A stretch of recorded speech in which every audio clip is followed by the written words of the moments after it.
With the NFL draft over, can we just admit the Rams' Les Snead is a genius? JJ Redick is considering a lineup change for today's Lakers game, and the Dodgers rotation finally gets real help. Tony Gonsolin is coming back. Good morning. I'm James. This is your daily dose of sports and snark for the greatest sports city in the world, Los Angeles. This is the Faithful Angelenos Morning Report. It is April 27, 2025. Welcome back to the Sanctum Sanctorum of LA Sports. It's also Sunday, the Lord's Day. And if you believe as I do, take a moment and thank Him for the blessings that you have in your life, like LA Sports. And if you like being in the know about LA, clickety-clack the like button. Clickety-clack the subscribe button. There's a notification bell. Hit that. It'll let you know when we drop new content. Sharing is caring. Let people know we exist. And by all means, comment. Now, before we go through the news and notes, a little look at the scoreboard. Denver 101, Clippers 99 in Game 4, the first round of the NBA playoffs. Kawhi Leonard scored 24 points, and the Clippers rallied from 22 points down. But Aaron Gordon slammed home a brick from Nikola Jokic as time expired. Tough loss. The luckiest of breaks for Denver. It couldn't possibly be any luckier. The series is tied 2-2. Game 5 is in Denver on Tuesday. The Dodgers defeated Pittsburgh 8-4. They're a half game out of first place.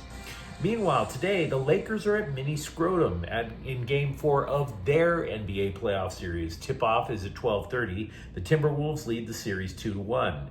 Pittsburgh is at the Dodgers. The game is at 1. It is Edmonton. They're going to host the LA Kings at 6:30 in Game 4. The Kings lead that series 2-1. It is Galaxy Game Day. Granted, they're winless. Kind of sucks, but it's still Galaxy Game Day. They're going to host Portland at 6, and St. Louis will be at LAFC at 4 o'clock. Steve Cherundolo will not be on the sidelines for the black and gold. He was red carded last weekend over in Portland. And what do you say we get to the news? It wasn't that long ago when we were all left wondering what the hell Les Snead was thinking. It wasn't just the F those picks era. It was who they took when they actually had picks. They were so overjoyed, like in 2022, I believe. They were so overjoyed taking offensive lineman Logan Bruss in the 3rd round, which was their first pick of the draft, that a scout jumped off of a roof into a swimming pool. That's how thrilled they were. And Bruss got injured and we never heard from him again. Tutu Atwell, remember him? So again, for a couple of years, you could be forgiven for saying, should Les Snead really be in charge of a war room for an NFL draft? But Snead has nailed his last 3 drafts. Absolutely nailed it. Not only that, the Rams draft is an overwhelming success to me because not only did they land players who will contribute this year, it's because they have set up next year's draft already.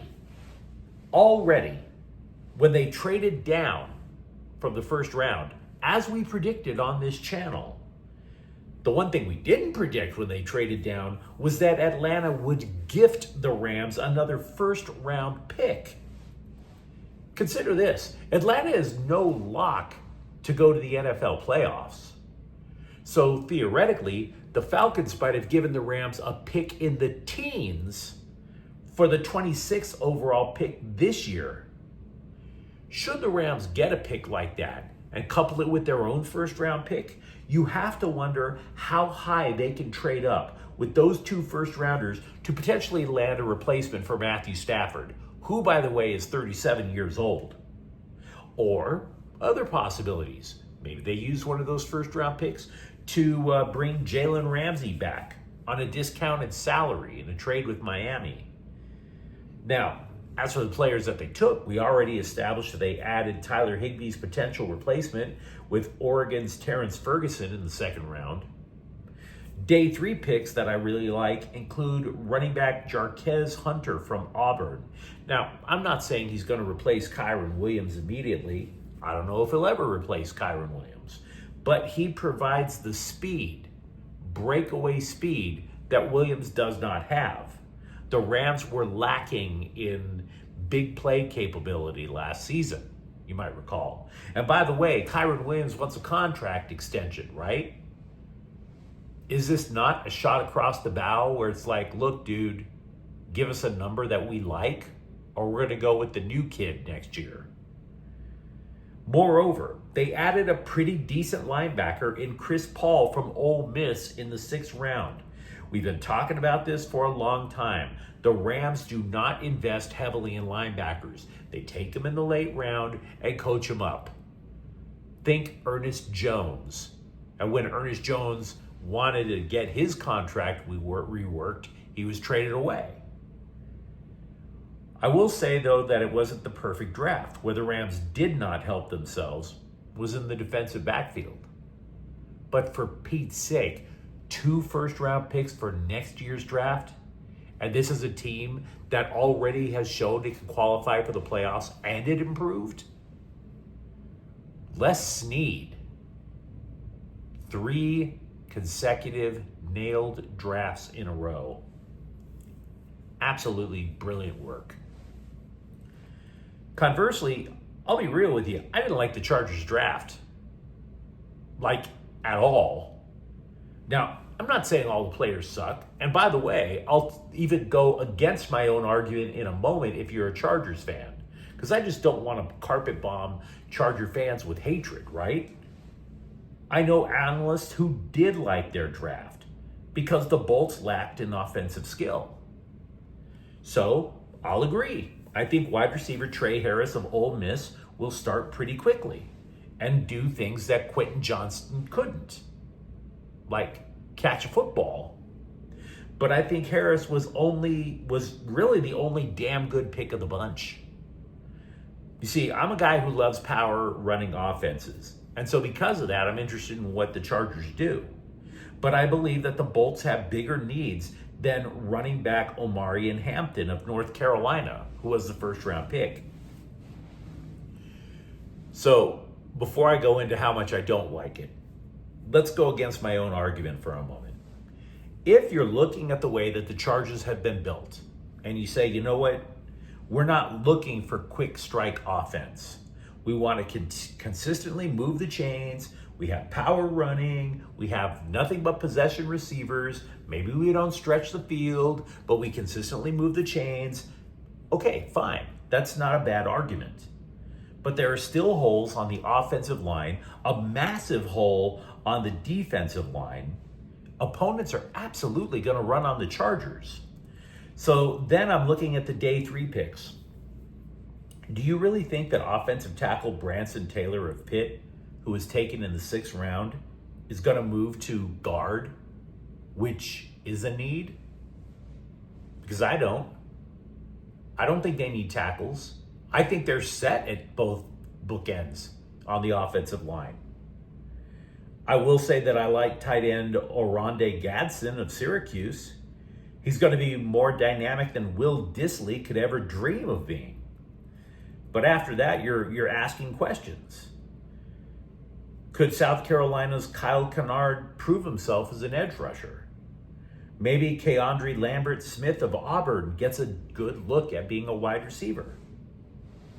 They were both taken in the 4th round. But if you figure that 4th rounders are possible starters, I don't know if that's the case with Kennard or Lambert-Smith. So I guess what I'm trying to tell you guys, if you're a Chargers fan, is this draft felt booty backwards. Put it to you this way. If the Chargers took a defensive tackle in the higher rounds, particularly the 1st, and then they came back and grabbed a running back later, I'd feel a lot better about this draft than I do. So you can tell me that I'm wrong, and I'll listen to you. I'm just not confident about the ability to stop the run at all.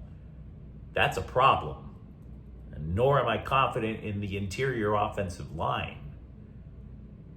If you're trying to be a power football team, you have to have the power. Now, as for the local colleges in the NFL draft, Washington selected UCLA linebacker Ken Medrano in the 6th round. Normally, when I think of 6th and 7th rounders, I just imagine a crash test dummy on special teams, right? But I hope Medrano gets a shot to play more than special teams because the dude just goes sideline to sideline and just makes play after play. Defensive tackle Jay Toya was taken by the Cowboys in the 7th round, and I think he has a shot at playing as well because he is a run stuffer. Guess what it takes to stop the Philadelphia Eagles? Do you think Toya at 324 pounds gives a damn about Philly coming up with the brotherly shove? Of course not. Toya can't wait for that.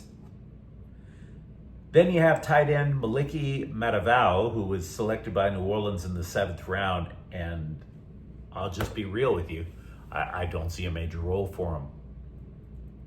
Now, as for people currently on the UCLA football team, the price for Nico Iamaleava continues to get steeper.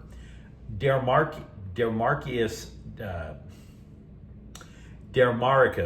Davis is the 3rd Bruins quarterback to enter the transfer portal since the blockbuster transfer from Tennessee arrived. My bad for mispronouncing the name. Over with USC, Woody Marks has been drafted. He's on his way to Houston. He was taken in the 4th round, and he's going to get a chance to get snaps behind Joe Mixon. Jonah Monheim was taken by Jacksonville in the 7th round. And yeah, I think he gets a chance to play too. Look, because the guy can play anywhere on the line.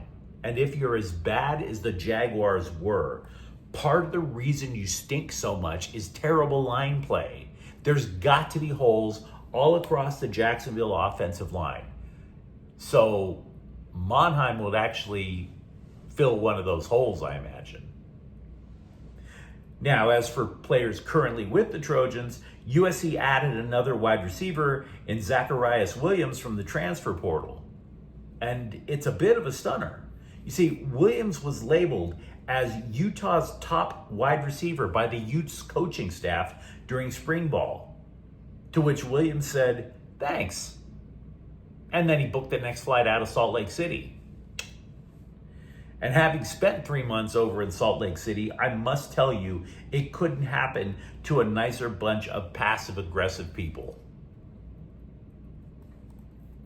Lots of football to talk about, of course. Let me know what you think in the comments thread.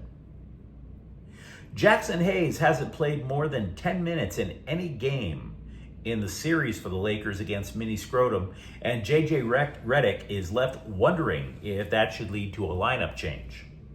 Redick gave some half-baked happy talk about how he still believes in Hayes, still believes, but this is where the distinct lack of a center after trading away Anthony Davis has come home to roost. The Lakers have been outscored by 42 points in the paint this series. Could you have possibly envisioned that had Davis still been on the team? Not saying you don't make that Doncic trade, I get it, but you had to have somebody in the paint. Not only was Hayes ineffective in just 26 minutes, the Lakers get outscored when Dorian Finney-Smith replaces Hayes. The other 4 starters plus Finney-Smith are minus 12. And there are no other centers. Anybody remember the Lakers signing Alex Len? I don't.